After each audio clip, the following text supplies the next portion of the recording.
కైలాస పర్వతంలో పార్వతీదేవి శివునితో కలిసి శాంతిగా నివసిస్తూ ఉండేది. ఒక రోజు స్నానానికి సిద్ధమవుతున్న పార్వతీదేవి తనకు కాపలా కావలసిన అవసరం ఉందని భావించింది.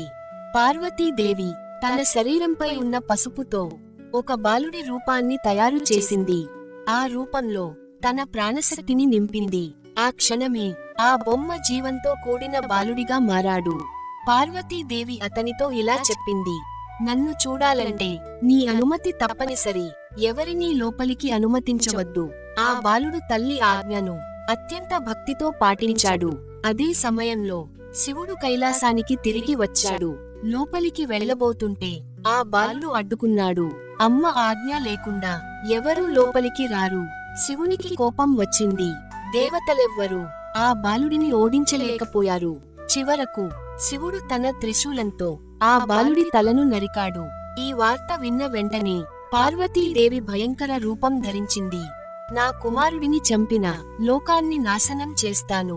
దేవతలంతా భయంతో వణికిపోయారు. శివుడు వెంటనే దేవతలకు ఆజ్ఞాపించాడు. ఉత్తర దిశలో కనిపించే మొదటి జీవి తలను తెమ్మని. దేవతలు తీసుకువచ్చింది. ఏనుగు తల. ఆ తలను బాలుడి శరీరానికి అమర్చాడు. ఆ క్షణమే గజముఖ గణపతి జన్మించాడు.